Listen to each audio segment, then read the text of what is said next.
Cellular type का tissue जो कि है कनेक्टिव टिश्यू।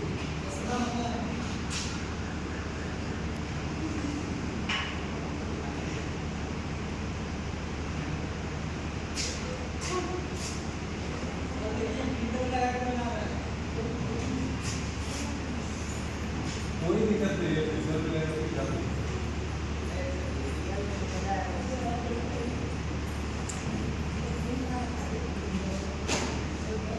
एपिथेलियल टिश्यू में आप लोग देखे थे कि उसमें जो है एक्स्ट्रा सेल्युलर मैट्रिक्स प्रेजेंट नहीं रहता, मतलब कि उसमें सेल जो है काफी ज्यादा टाइटली पैक्ड रहता है इस तरीके से। तो एपिथेलियल टिश्यू में सेल्युलर मैट्रिक्स यानी कि जो स्पेस है वो यहाँ पे एब्सेंट रहता है, एक तरह से देखा जाए। लेकिन जब हम लोग कनेक्टिव टिश्यू में बात करेंगे तो कनेक्टिव टिश्यू में क्या है, ढेर सारा सेल है और सेल के बीच में गैप प्रेजेंट होता है। इसी गैप को हम लोग बोलते हैं एक्स्ट्रा सेल्युलर मैट्रिक्स। जो सेल के बाहर वाला गैप है वो।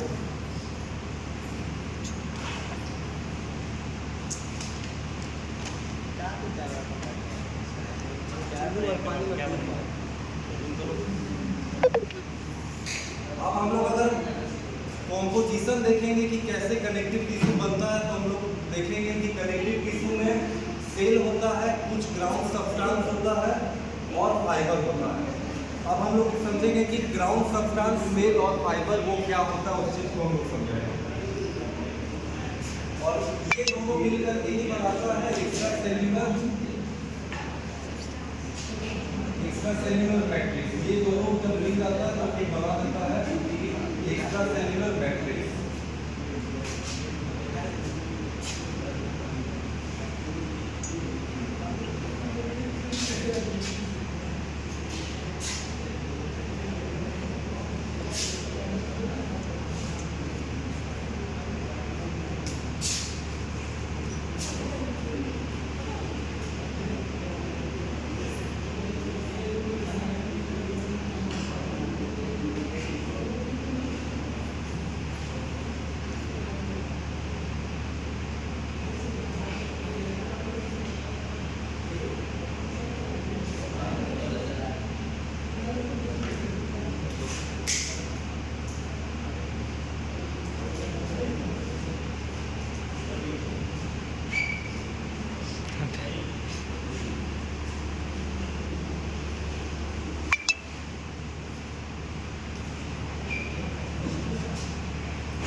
ये जो है जंगल है और इस जंगल में जो वहाँ पे ब्लैक कलर से नजर आ रहा है वो बंदर है और ये वाला पेड़ है, ट्री, ये वाला ट्री है।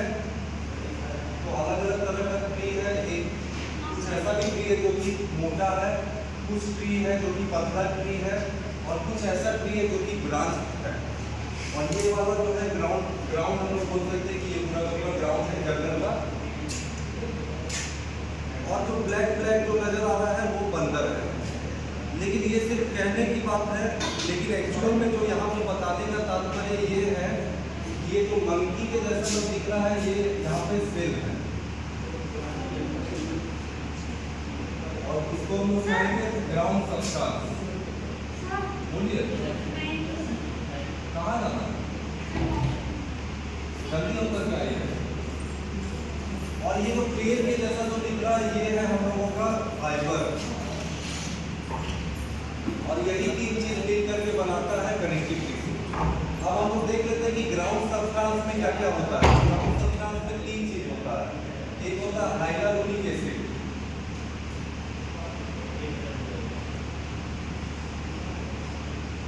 इसको गैग भी कहा जाता है, GAG, ग्लाइकोजो एमाइडो ग्लाइकन का फुल फॉर्म है।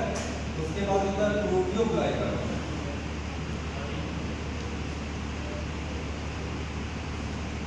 और होता है ग्लाइकोप्रोटीन।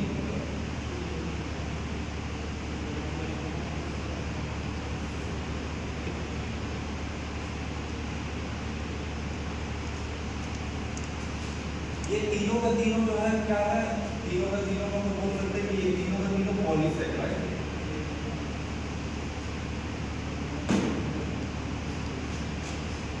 अब हम लोग आ जाते हैं फाइबर में, क्योंकि हम लोग ये चीज तो समझ गए कि तीन तरीके का होता है, हम लोग फाइबर में आ जाते हैं।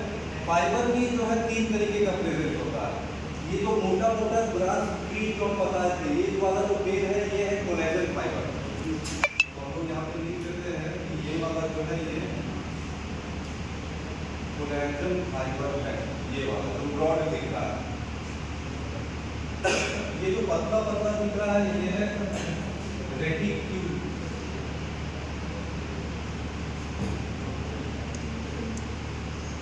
Reticular fibre. और ये जो ब्रांच नजर आ रहा है ये है हम लोगों का इलास्टिक।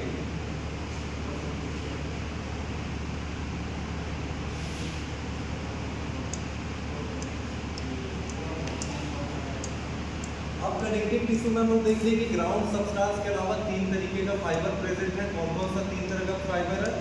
एक है हम लोगों का कोलेजन फाइबर, दूसरा है रेटिकुलर फाइबर और तीसरा है इलास्टिक फाइबर। अब हम लोग क्या देखेंगे? अब हम लोग देखेंगे कि इसमें सेल कितने तरह का है, क्योंकि फाइबर तो हम लोग देख लिए 3 तरीके का है, ग्राउंड सब्सटेंस भी देख लिए 3 तरीके का है। कौन कौन सा ग्राउंड सब्सटेंस है? तो ग्लाइकोप्रोटीन है, प्रोटियोग्लाइकन है और हाइड्रोलिक एसिड या फिर इसको गैग बोला जाता है, ग्लाइकोसो एमाइनो ग्लाइकन। और इसके अलावा वाटर भी प्रेजेंट करता है, तो हम यहाँ पे वाटर भी लिख देते हैं। ये भी हम लोगों का प्रेजेंट रहेगा कहाँ पे? ये हम लोगों का ग्राउंड सब्सटेंस में प्रेजेंट रहेगा। अब हम लोग देखते हैं कि इसमें सेल कितने तरह का होता है। अब हम लोग देखेंगे कंपोनेंट ऑफ कनेक्टिव टिश्यू। तो सबसे पहले हम लोग देखेंगे सेल। तो सेल में इसमें क्या क्या होता है? सेल में इसमें सबसे पहले होगा फाइब्रोब्लास्ट, उसके बाद में होता है इसमें फैट सेल, फिर होता है मैक्रोफेजेस,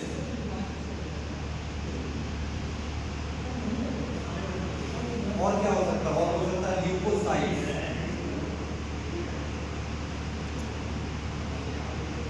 और होता है इसमें प्लाज्मा,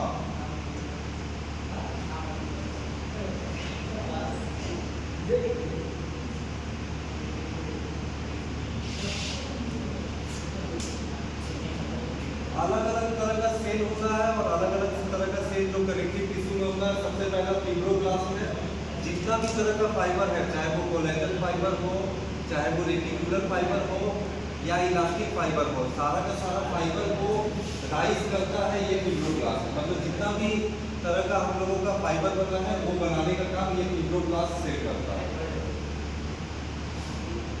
उसके बाद फैट सेल, ये फैट सेल जो है ये एडिपोज टिश्यू में रहता है।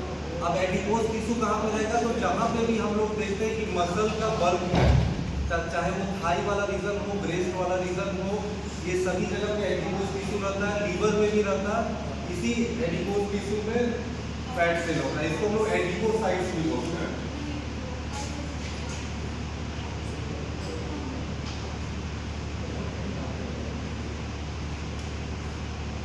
उसके बाद मैक्रोफेजेस में जब हम लोग आ जाएंगे तो मैक्रोफेजेस एक प्रकार का फैगोसाइटोटिक सेल है। मतलब कि ये जो है जो भी फॉरेन बॉडी पैथोजन अगर बॉडी में इंटर करेगा, सेल का जो डेब्रिस होता है, बचा कुचा वाला जो पार्ट होता है, उसको ये इंगल्फ करके इसको खत्म कर देता है।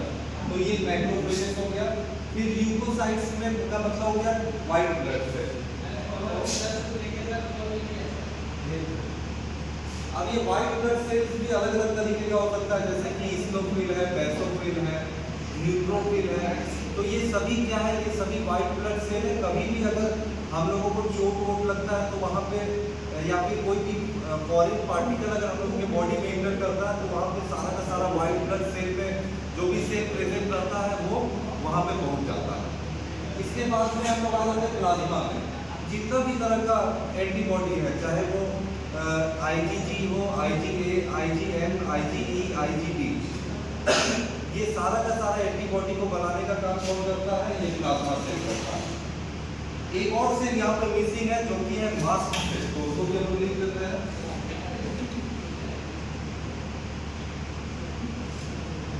अब मास्ट सेल जो है ये इन्फ्लेमेशन कॉज करता है। और मास्ट सेल में भी दो चीज होता है, एक होता है हेपेरिन होता है और दूसरा हिस्टामिन होता है। हेपेरिन जो है वो एंटीकोएगुलेंट की तरह काम करता है, मतलब कि ब्लड का क्लॉट नहीं होने देता। और जो हिस्टामिन होता है वो इन्फ्लेमेशन भी कॉज करता है और वैसो वैसो डायलेशन कराता है, मतलब कि जो ब्लड का सर्कुलेशन है उसको फास्ट उस वाले पार्टिकुलर एरिया में करवा देता है। ये तो पूरा का पूरा हम लोगों का सेल का बात हो गया। अब हम लोग आ जाते हैं इसका फाइबर।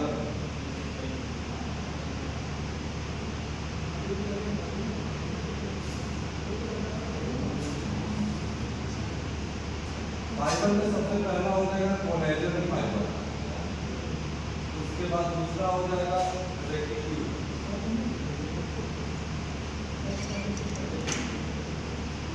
और तीसरा हो जाएगा इलास्टिन।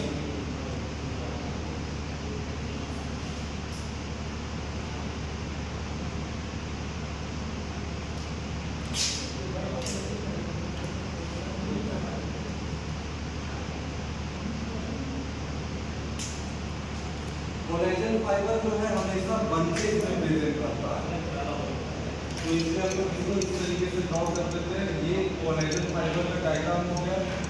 रेटिकुलर फाइबर जो है ये बंचेस में नहीं रहता है, ये सिंगल प्रेजेंट रहता है और ये स्ट्रेट होता है। और इलास्टिक फाइबर ब्रांच होता है, जैसा कि हम लोग जब जंगल वाला कहानी देख रहे थे उस टाइम पे देखे थे, ये वाला ब्रांच है। उसके बाद में इसका अगर कलर का हम बात करेंगे तो कोलेजन फाइबर जो है ये व्हाइट कलर का होता है।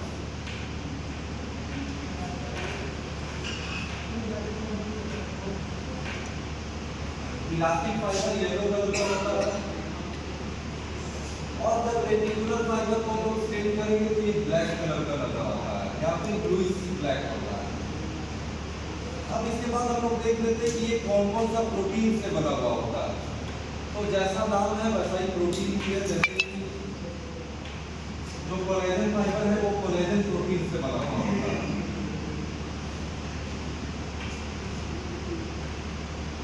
जो रेटिकुलर फाइबर है वो रेटिकुलेट प्रोटीन से बना हुआ होता है।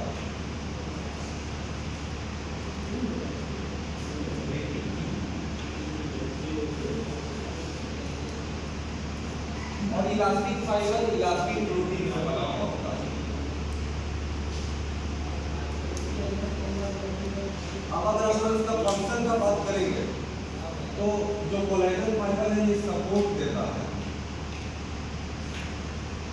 और जो रेटिकुलर फाइबर है ये डिफेंस में काम आता है, मतलब हम लोगों का बॉडी को बचाने का काम करता है। और इलास्टिक फाइबर इलास्टिसिटी प्रोवाइड करता है।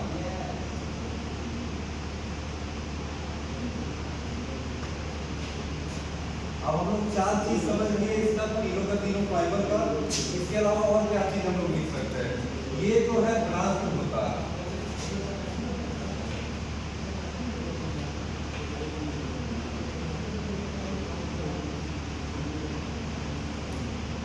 और बाकी का दोनों जब हम लोग बात करेंगे तो बाकी का दोनों में किसी भी तरीके का ब्रांच नहीं है, तो इसे हम लोग लिख सकते हैं ये नॉट ब्रांच है।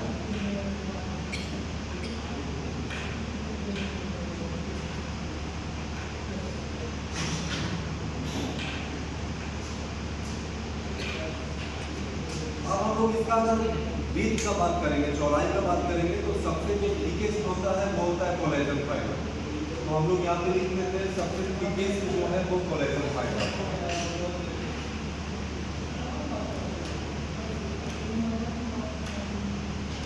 और ये दोनों का बात करेंगे तो सबसे थिनेस्ट जो होता है वो रेटिकुलर फाइबर होता है। अब देखिए यहाँ पे थिनेस्ट इसलिए लिखे क्योंकि ये सबसे पतला होता है, और इसका हम लोग लिख सकते हैं कि ये थिन होता है।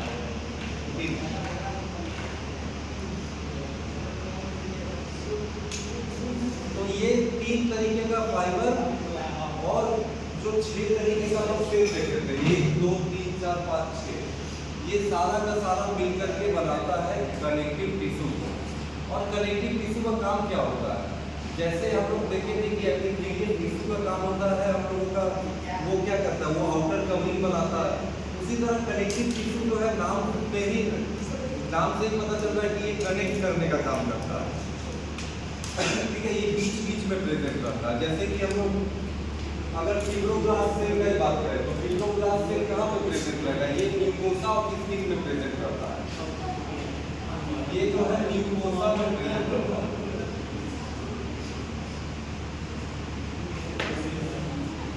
उसके बाद पे फिब्रोब्लास्ट सेल है, तीनों का तीनों जो टाइप का हम लोग देख रहे हैं फाइबर, इसको ये राइज करता है।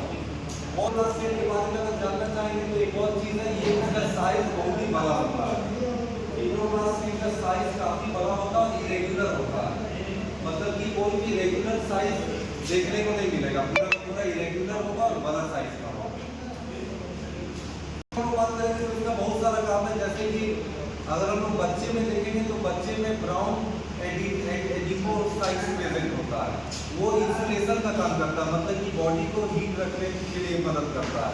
और जब हम लोग एडल्ट में आ जाएंगे तो एडल्ट में जो फैट वाला सेल है वो क्या काम करेगा, वो काम करेगा हम लोगों का ग्लाइकोजेन का स्टोरेज के लिए, मतलब कि ग्लूकोज को स्टोर करके हम लोग का बॉडी रखता है, ताकि जब हम लोगों को एनर्जी का जरूरत हो तो फिर वो ग्लाइकोजेन ग्लूकोज में कन्वर्ट हो करके हम लोगों को एनर्जी दे। बाकी मैक्रोफेजेस के बारे में तो बता ही दिए थे, ल्यूकोसाइट्स के बारे में भी बता दिए थे, प्लाज्मा के बारे में बता दिए। हाँ, यहाँ पे एक चीज मेंशन कर देते हैं कि ये मास सेल जो है ये इन्फ्लेमेशन कॉज करता है। और यहाँ पे दो चीज होता है, एक होता है हेपेरिन और हिस्टामिन।